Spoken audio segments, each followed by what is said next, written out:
Welcome to the Gain Momentum podcast, focusing on timeless lessons from senior leaders in hospitality, food service, travel, and technology.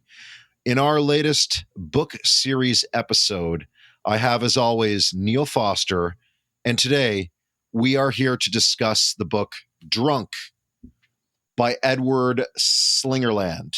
I believe that'll come in backwards on there, but you can look it up and we'll be posting on it in Amazon.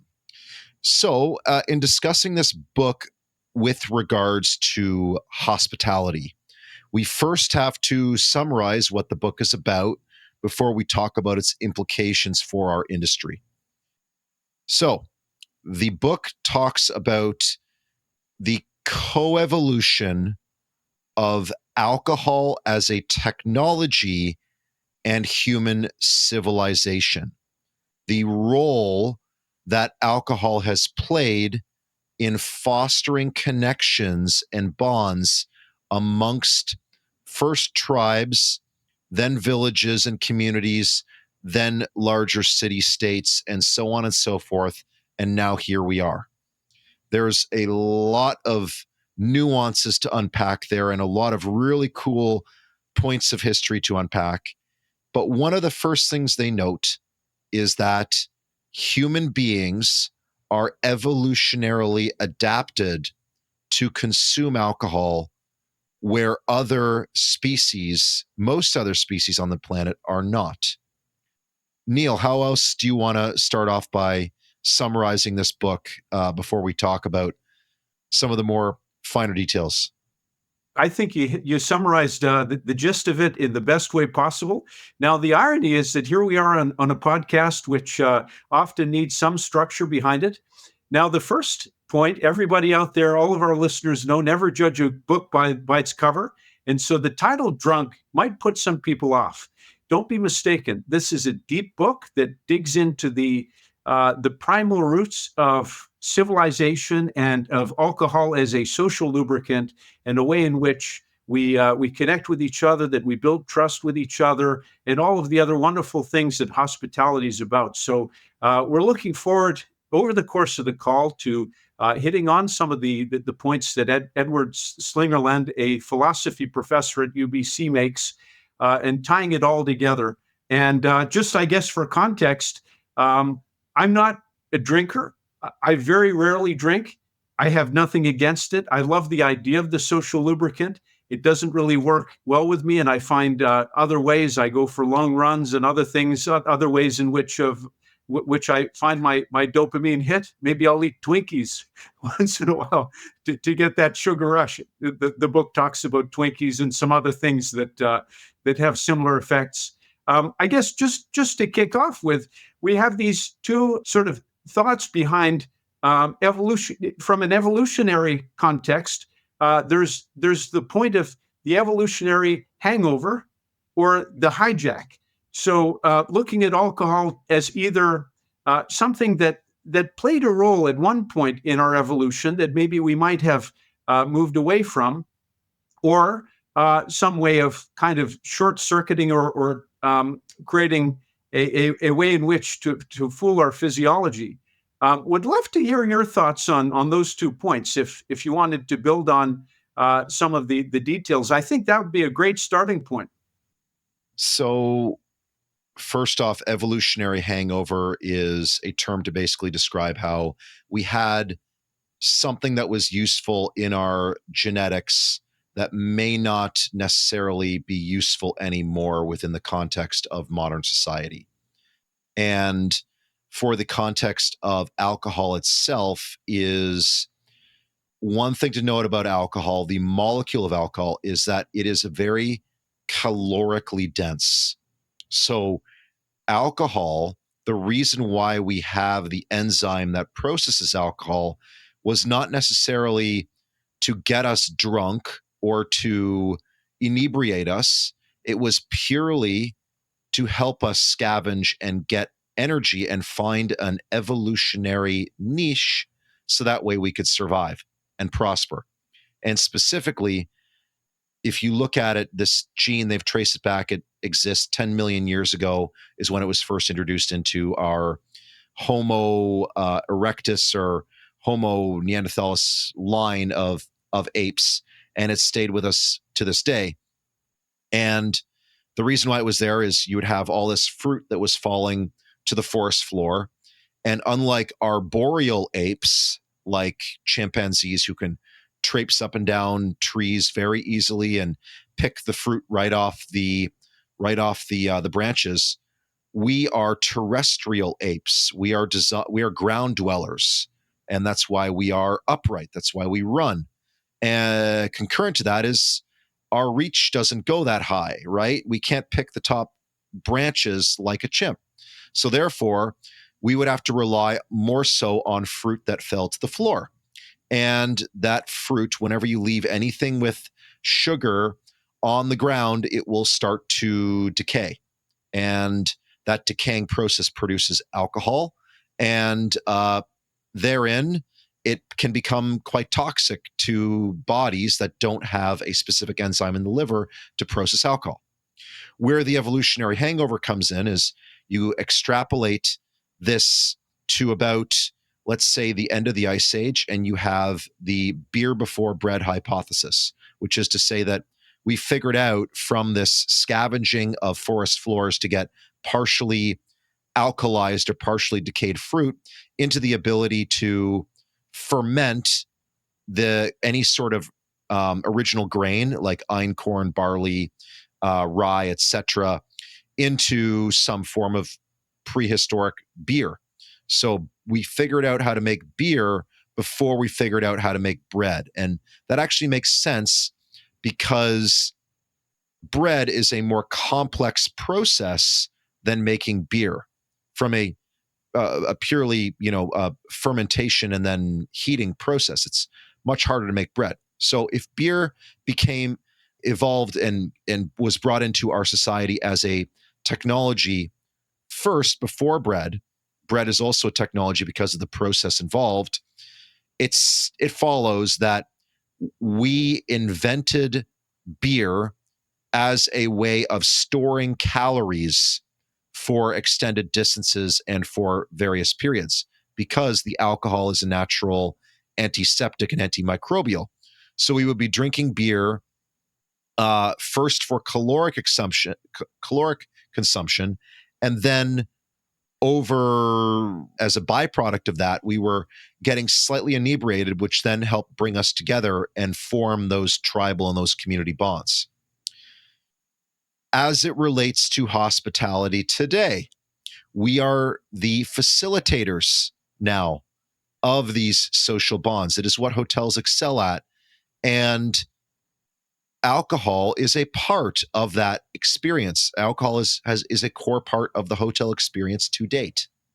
Now, going back to your original point before I throw it over to you, Neil, evolutionary hangover.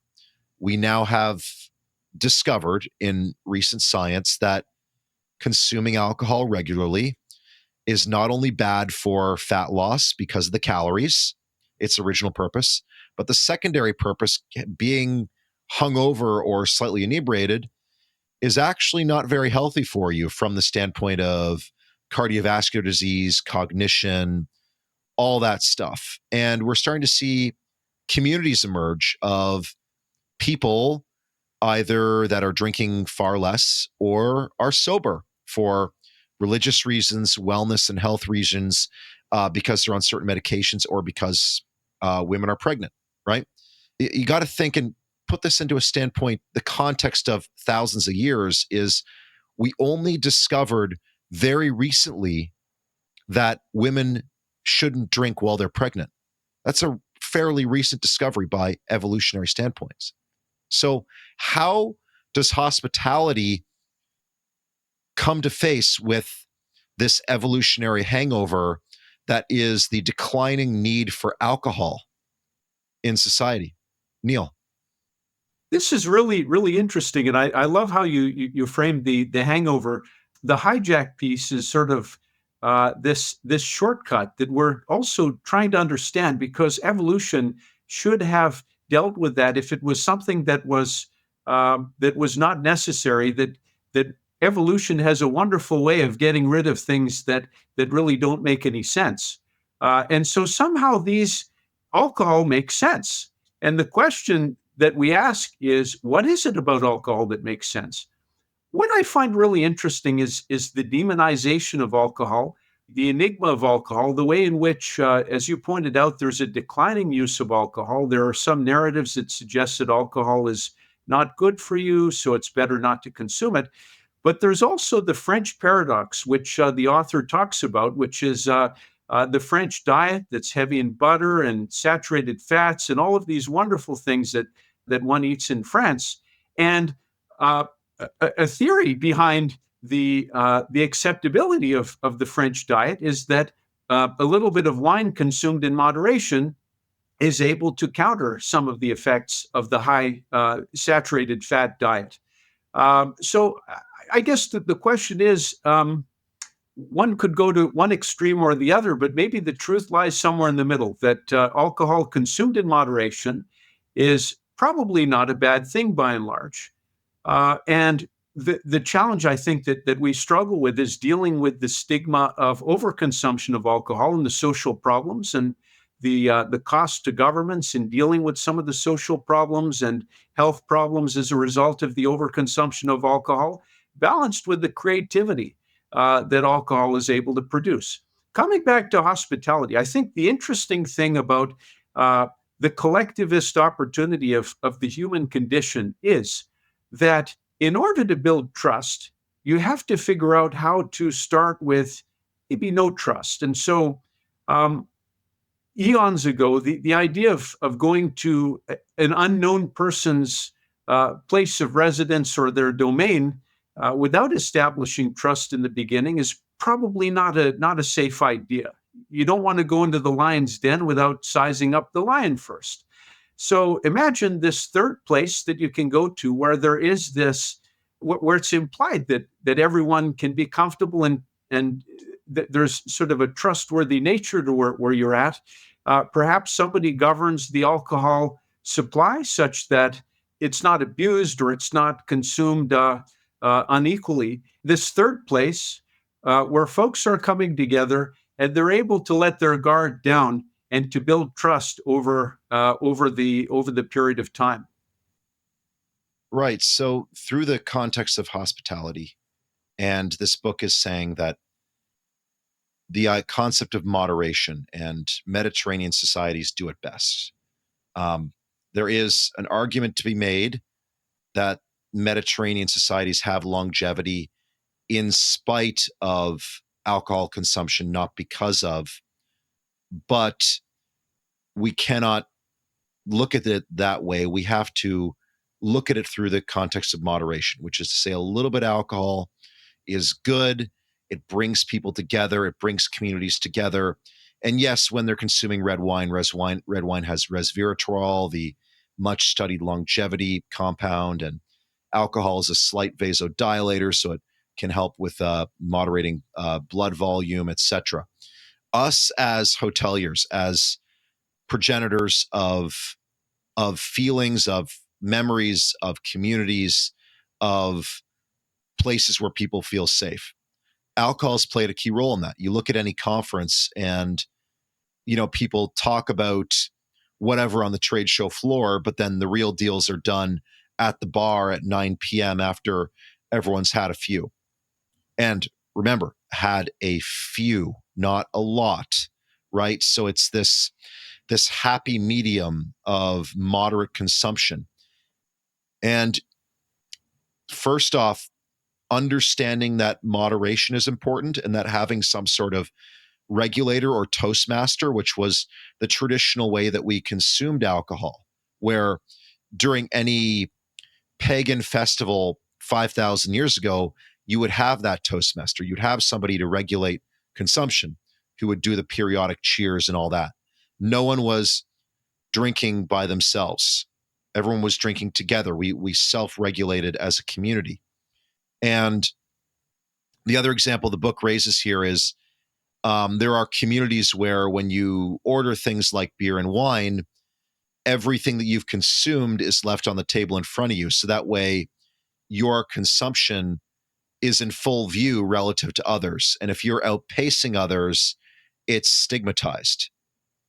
Um, At conferences, you can look at it and go, well, how do I imbue moderation? And one of the number one things is we have to make sure that people have equal access to non-alcoholic beverages. So a lot of times at the bars, we'll have great selection of beer and wine and some cocktails and then some spirits. But then for non-alcoholic beverages, they have your international fare of sodas, which are pretty lackluster, and then water and sparkling water. So that way, there isn't really much innovation there. And now we have these things called mocktails, for which I disagree with that term mocktail. I think we can do better, because mocktail means that it's a mockery of a cocktail, which means the word itself is implying that it's a diminished form of a cocktail. So we can do better than that. As well, we have non-alcoholic wine and dealcoholized wine. So dealcoholized wine is a specific type where they're taking wine and they're going through a chemical process to preserve all the good parts of wine, but remove the alcohol compound from it. So there's lots of different options, but still, if you look at it on a menu, a regular transient diner menu, the alcohol list will be this long and the non-alcoholic one will be this long. And when you look at the TAM of non-alcoholic beverages, the total addressable market, we as hoteliers, as restaurateurs, are drastically underestimating the size of this market. People all over, yourself and others, they want to have a beverage that isn't water and sparkling water or the sodas, but they just don't want to have alcohol.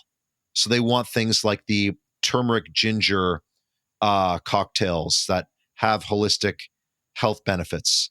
They want the dealcoholized wine, and they want to see the non-alcoholic list of equal length as the cocktail list. And there is an argument to be made that a restaurant would excel at that. The conference level, we can put a few things on the menu to really help people in terms of rounding out the non-alcoholic section to it. Don't you think? I think you're right about that. As you were describing this, I thought about another point in the book where he talks about the idea of the superorganism of the human mind. And so, what alcohol does, I feel, is it creates a shared experience. It creates a lowest common denominator of cognition. I think of sort of cognitive priming.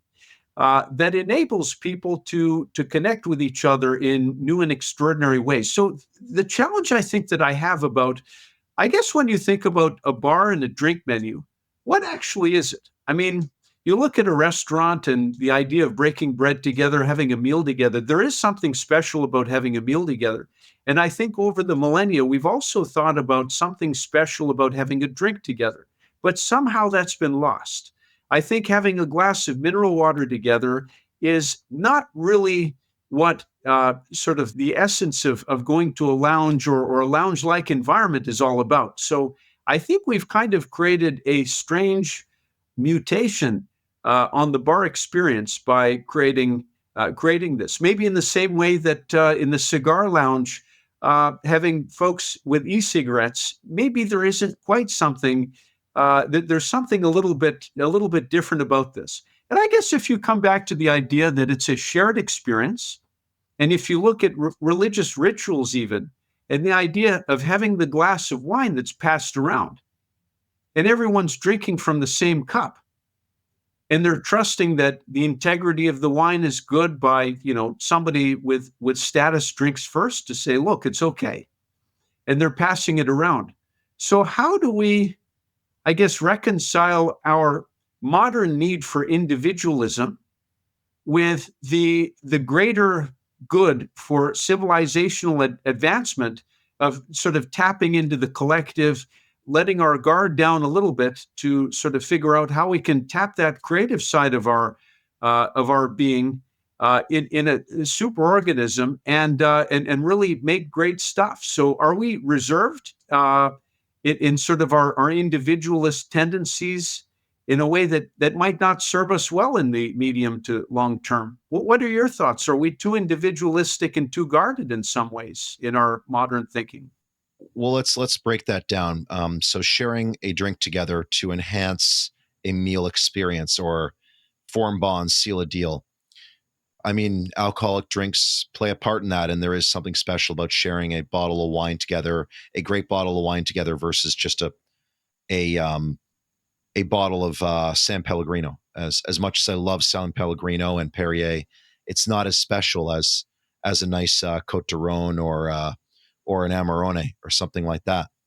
That said, is if people are non-drinkers, sharing a bottle of dealcoholized wine is the next best thing. And it is our job as hoteliers to be hospitable and offer both of those options, the nice Amarone and the dealcoholized wine, in order to appease both parties. It's not our job to force one or the other on people, but we should have our options open. And right now, because a lot of restaurants don't have the dealcoholized or the non-alcoholized wine on the menu, we're limiting our options of our guests, and we're in a lot of ways we're incentivizing people who don't drink to look elsewhere for their next accommodation.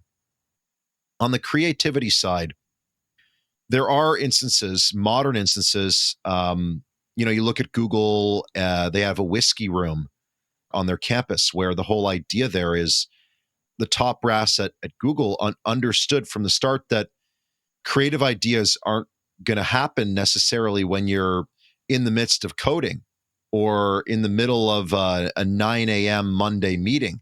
They're going to happen at 8 p.m. Thursday, when a bunch of people from different departments show up at the whiskey room to try some expensive scotches and just relax and let their guard down. And then that's when the ideas are going to formulate that are going to help propel the company forward.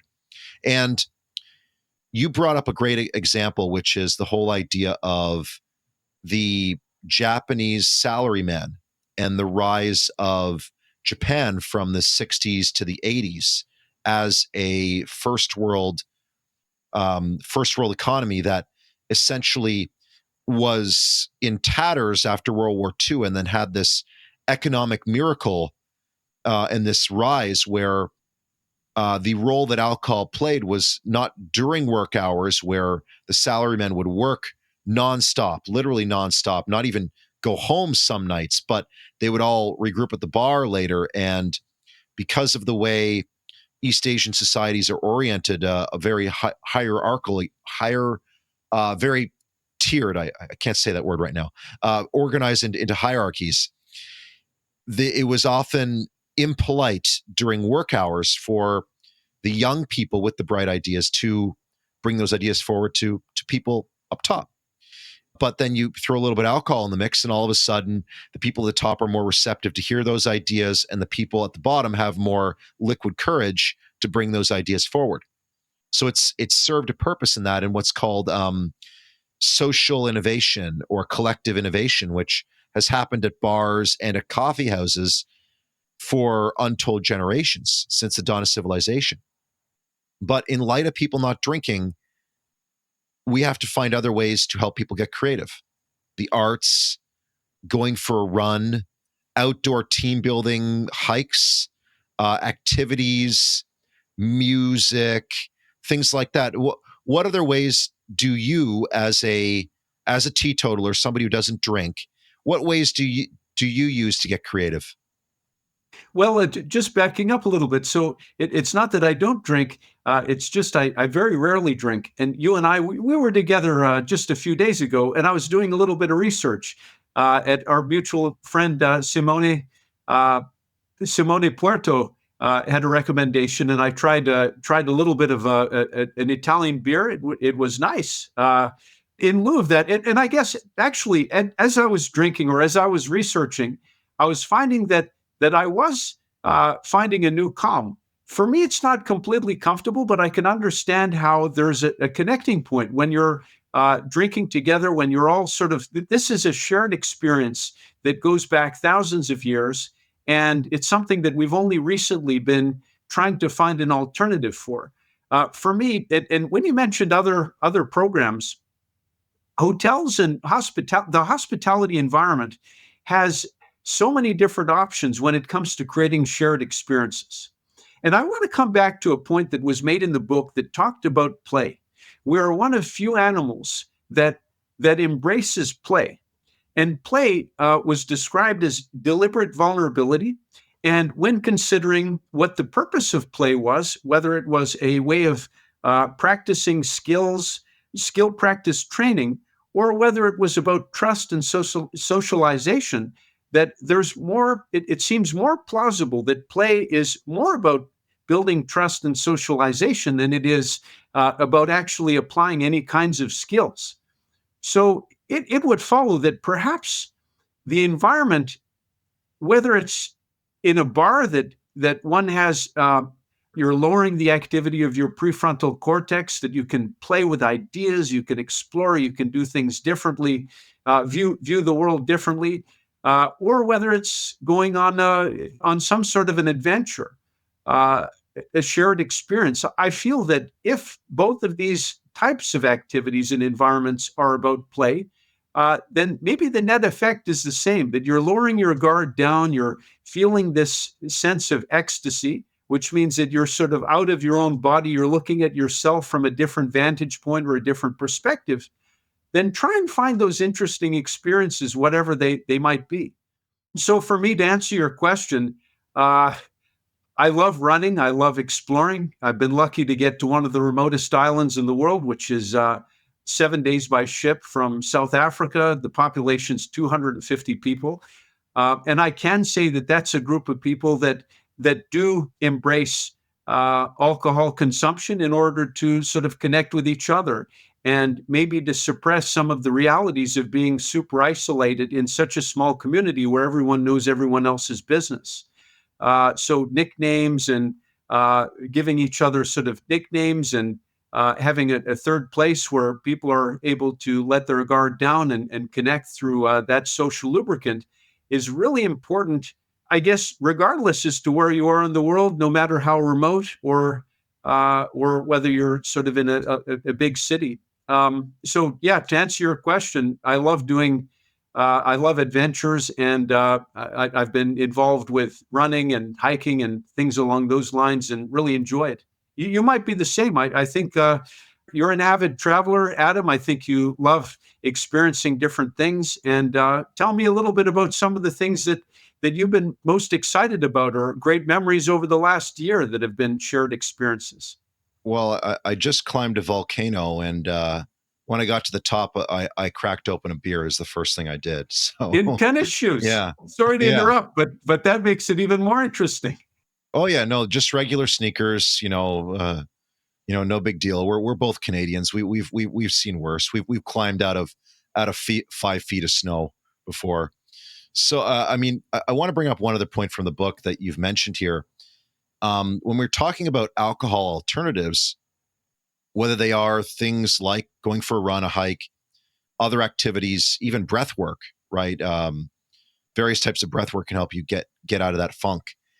Historically, when a society doesn't have alcohol, they have some other form of drug that is used in a similar purpose. North Americans had tobacco. Central Americans, they also had alcohol. The original type of corn, the teosinte, they made a drink called chicha, which was corn beer, and they also had the cacao ceremony, and they also had magical mushrooms. And then other Central American cultures also had ayahuasca, which were all regulated by various types of shamans, early priests.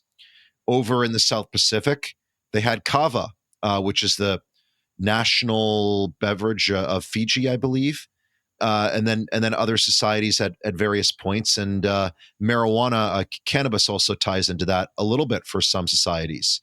So the whole idea of alcohol to get drunk, the point was never to get drunk. The point was always to enhance cognition in a way that being so work focused and so analytical focused could never do for you. I raise this up because, of course, the opportunity for hotels as alcohol alternatives is the dealcoholized wine, the non-alcoholic mocktails, or whichever better word, please propose one, audience. Then you have the activity side, but also you have things like you have dispensaries here in Canada, and you have bud tenders, not bartenders, bud tenders. There are certain places that have put kava drinks on the menu as a light one. There, you can go down to have a cacao ceremony at resorts in Mexico. There are dedicated ayahuasca retreats, which are supervised because it is a powerful hallucinogen. There's various other drugs like psilocybin and ketamine that are now being described for various medical disorders, along with ibogaine. There are alternatives, and it behooves all hotels to look at what's possible in a safe manner. To talk about the moderation, I have a question for you, Neil, and that is, based on what the book says about how alcohol is designed to be had together and it is designed for moderation, how does that principle apply to in-room alcohol service? Should we have alcohol in the minibar?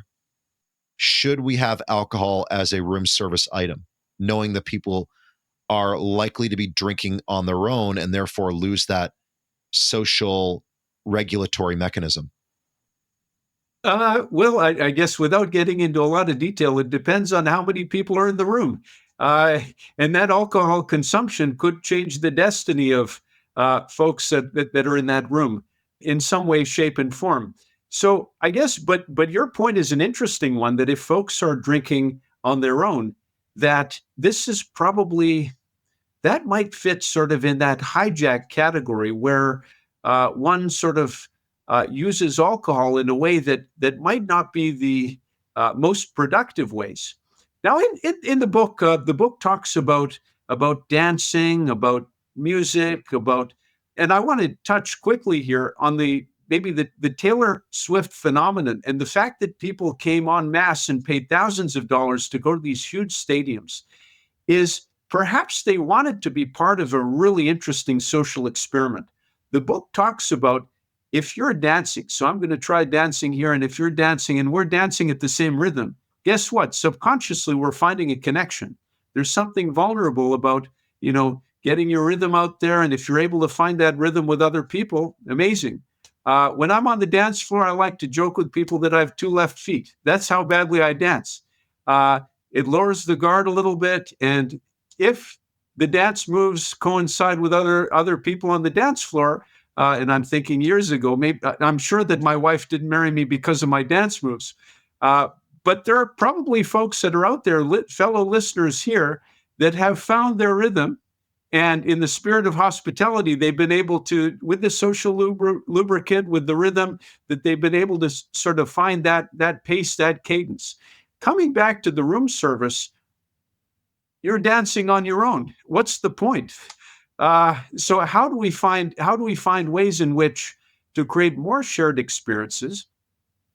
How do we reject the single serving environment within a true hospitality experience? And I hope there's another word for mocktails that folks start using and embracing, because I love the idea of a bottle of something non-alcoholic that isn't mineral water that can be shared. A shared experience, like the folks that are drinking a nice bottle of wine. Somehow the people that don't drink are left with their own, whatever it might be that's sort of isolating. Beer in some cultures comes in big bottles as well. I think in North America and in parts of Europe, they're the single serving. But when it comes to consuming alcohol, whether it's beer or wines, that often it's something for the table, something to be shared. And in Japanese tradition, it's important to fill your guest's glass up first. So if you've consumed half of your glass of alcohol, the idea that somebody notices that you're drinking and that you could use a little bit of a top up actually prompts a gesture of hospitality that probably also boosts goodwill. So you and I, if we're sitting down at the table, we've got a bottle of wine, and if I notice that your glass is low and I'm the one that tops it up, you're probably going to think, hey, this guy notices. And so that builds trust in an abstract way that if you and I depend on each other for something else, like this podcast, maybe, right? That you want to know that I'm trustworthy. And if you can't think about, if you don't understand what makes me tick, that helps you intuit and infer that I'm a reliable guy, you can kind of test that in all sorts of different ways through a shared experience or having a drink at the bar. Yeah, the whole idea of topping somebody else up, that isn't exclusive to Japan, but we extol the Japanese culture because it embodies so many elements of true hospitality. Not just That's just one example of dozens of clear ones that people experience almost invisibly when they visit Japan. Um, Yeah. it's in other cultures throughout the Mediterranean. It's almost almost similar thing with cigarettes, right? Is before you have a smoke yourself while you're sitting out there on the patio, you offer everyone at the table one, right? Similar gesture is you're always caring for others. To answer the minibar question and the room service question about what we do for alcohol is, I think it still comes back to the earlier point about us being flexible and being accommodating, which is to say we present options. So, for instance, we have these mini bars. The mini bars are suitable for smaller bottles, and most mini bars around the world that are stocked, a lot of them aren't stocked these days. They just throw in the 2 complimentary bottles of water. But if you're stocking a mini bar, oftentimes it's going to be Coke, Sprite, one other, maybe a root beer, and then Smirnoff, Bacardi, and Johnny Walker, right? Basic international fare. Same thing across every hotel worldwide. Doesn't really give you any sense of place. But now imagine, we've gone through the issue of, you have the local distilled spirits that you could put in there. You could also now you could put in a mini bottle of dealcoholized wine in there, right? That these guys, they're putting things in bottles that are the standard 750 milliliters, the 26-ounce bottles that we're so familiar with wine, but they're also making them in 250 mLs and the smaller amounts, which are perfect for a mini bar. Therefore, you give people the option of having the alcohol versus the non-alcohol. And then also, it's important, another part of this is to track preference based on purchasing history. So really connecting the dots between saying, oh, this person bought a dealcoholized bottle of wine at our restaurant, and now they're coming back a year later, and as an arrival amenity for whatever the reason they're coming back, we're not going to put a bottle of champagne in there. We're going to put a dealcoholized sparkling white wine in the room instead, right? It's know your guest, right? And that comes down to an underlying data layer where we can make that assumption, and then even if we get it wrong, the person still drinks alcohol, right? The false positive on that assumption is a no risk fault, right? Because the person, I drink alcohol and I walk into a room, and as an arrival amenity, they give me a dealcoholized bottle of white wine. I'm not going to go, oh my God, I only drink alkalized white wine. How dare they, right? I'm not going to do that. So there's a real opportunity for a win-win here on the data front, and on the surprise and delight front, and on the hospitality front of all this. You're touching on a really, really interesting point, and I guess it's that opportunity for hyper personalization. So you and I go to a conference and we're staying at the same hotel, we're in different rooms. Now, for me, when I look and I see there's a mini bar stocked full of all these spirits and beers and everything else, that mini bar just sits the way it is. Yeah. It's something I have access to, and I see a little tent card that makes it very clear to me that if I even sneeze on any of this stuff and it moves, Yeah. it's going to charge me. And actually, that has a negative effect for some folks that are staying in a hospitable environment. And I guess, how does one overcome this? So the question is twofold. A, how can we be provided with all the amenities and the options that work for us? And how can we also not feel the friction of this? So if something is a fit, but then there's a price signal that's, so if I'm thirsty, I've come back from a run, I'm dying, I want a bottle of water, the local water is not potable, but there's a bottle in the room and there's a tent card that says $10 for the water. I need that water. I'd love to drink it, but I might go across the street to the Walgreens and pick up a bunch of waters at a cheaper price. How do we find this delicate balance between the hospitality experience that you really feel great about being there in that environment, and that there are options that are good for you, but the hotels in those environments are still able to make money?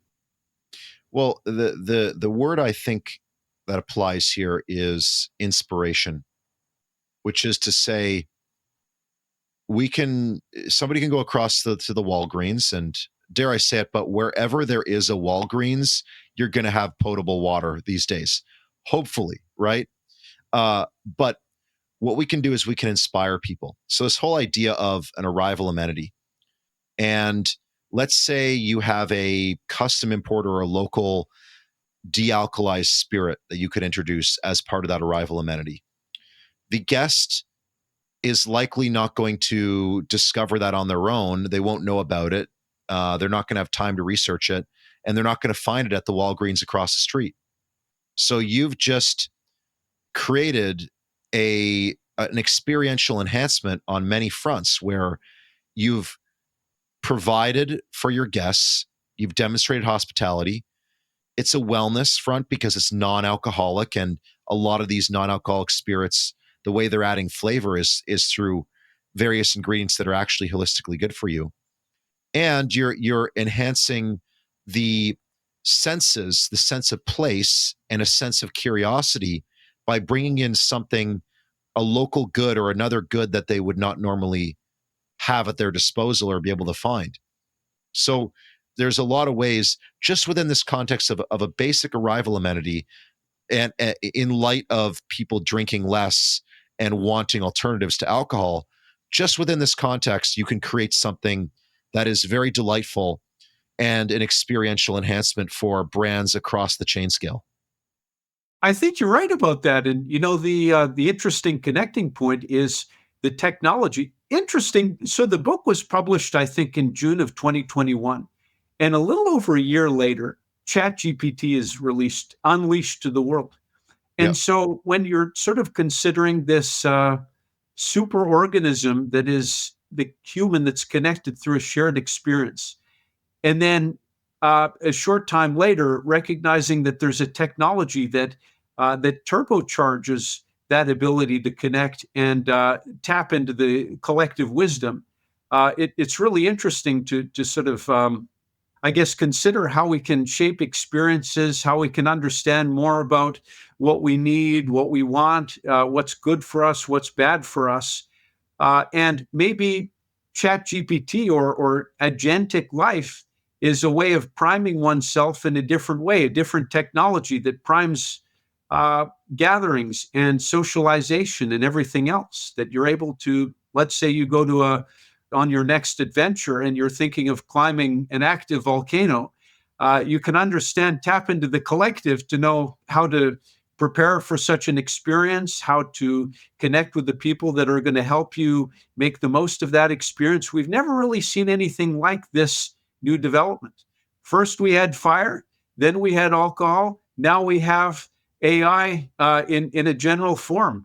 This is super evolution. Yeah, that pretty much summarizes all of humanity right there. We don't need to dwell on any of the details. Just fire, alcohol, AI. There you go. That's humanity.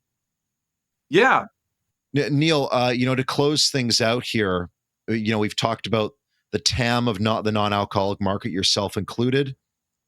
There are opportunities abound for hotels, both in the room, in the restaurant, in conferences, wherever else alcohol is sold, non-alcoholic beverages can be sold. At the same time as alcohol still has a purpose, right? It still is more or less a tool for social cohesion in moderation. Too much of it can be bad.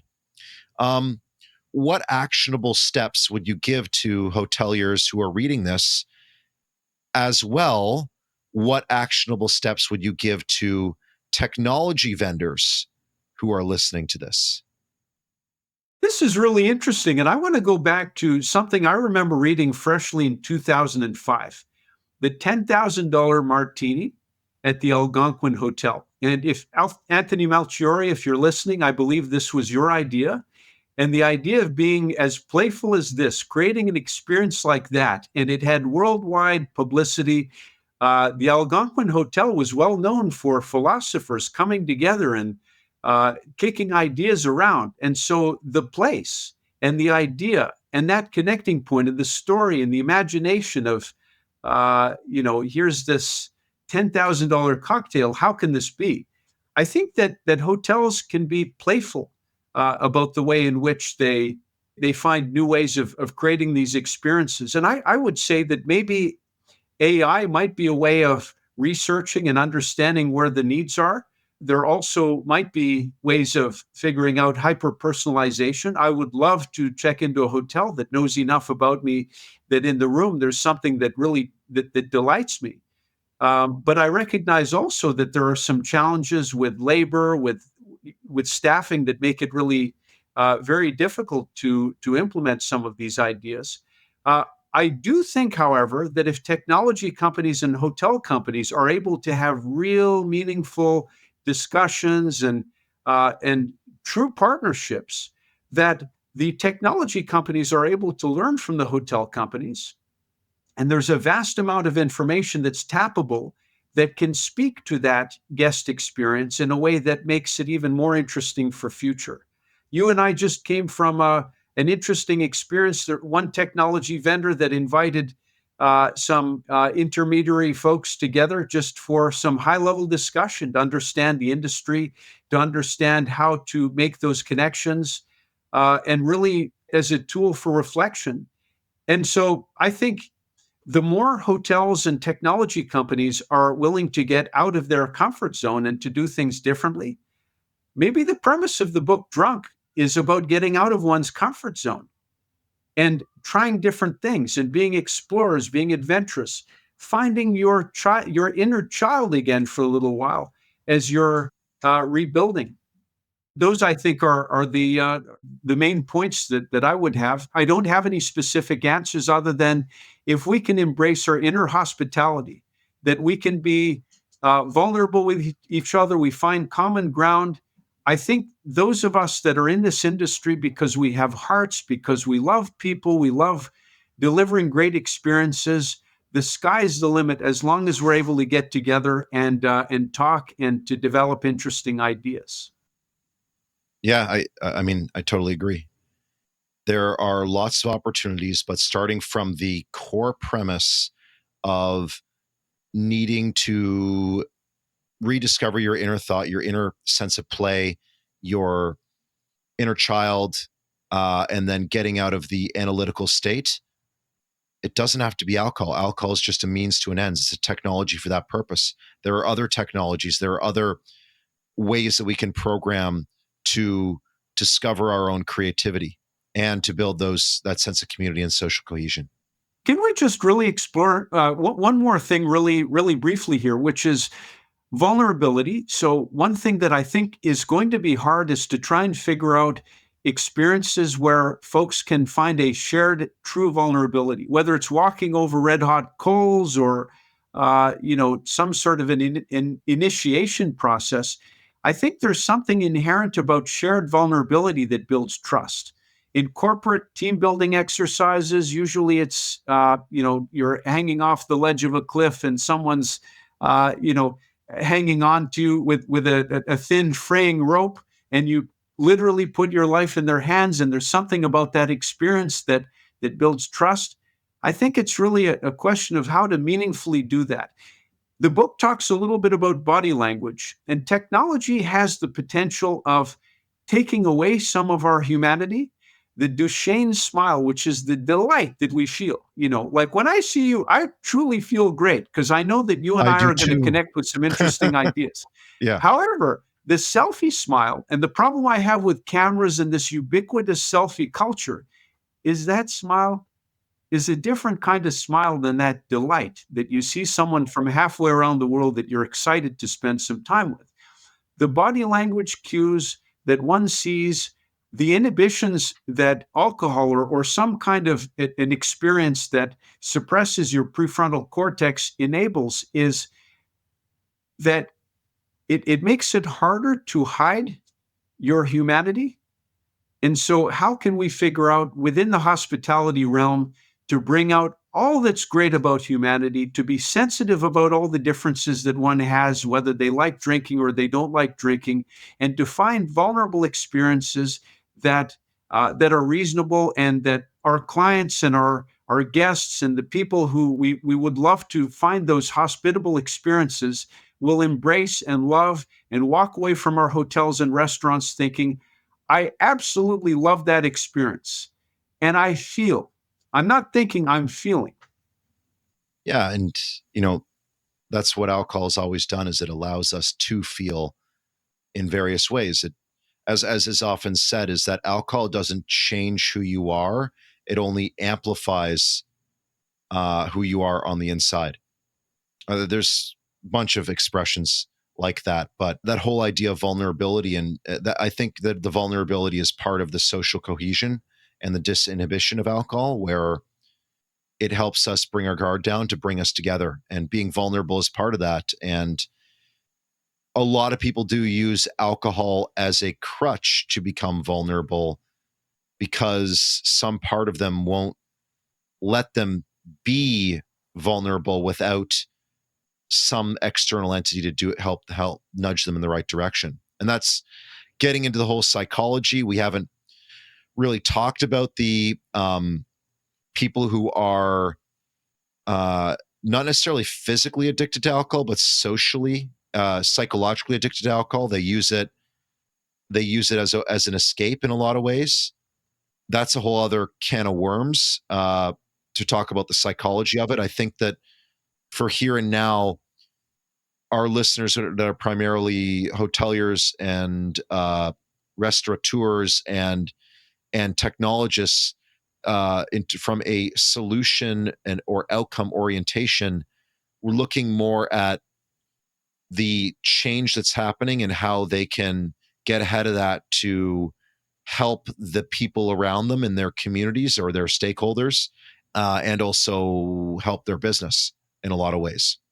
So there is a business case to be made for non-alcohol exploration or alternatives to help us be vulnerable, to help us ramp up our creativity. Um, and that's the bottom line. That's what this book is trying to convey.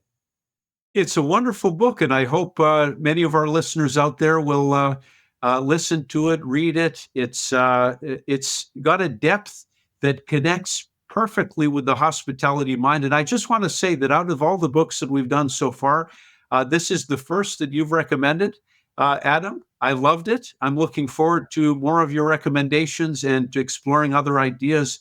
And I think if we can embrace our inner child, that's what hospitality is about. And I think if we're in this industry and we don't find any interest in reconnecting with our inner child, it's quite possible that we're in the wrong industry, whether you drink or not. Yeah, hotels are about memories, right? And discovering your inner child is it lets you feel, and memories are attached to feelings. They're not attached to thinking or just thoughts. They go one level deeper into feelings and emotions. So, Neil, I think we've had a good chat here to cover off this book and its applications for hospitality, which are innumerable. Thank you so much, and for everyone, please, if you have a spare, if you're looking for something to add to your book list, Drunk is a great one for hoteliers to understand, and always with the context of how can this work for me, my friends, my family, my business, and my community? Because there's lots of applications. Neil, thank you. Thanks, Adam. Great discussion. Thoroughly enjoyed it. Great recommendation. Yeah, you're welcome. Thanks for listening to the Gain Momentum podcast. To stay up to date, make sure to follow or subscribe wherever you get your podcasts. For more information about Gain Advisors, head to gainadvisors.com.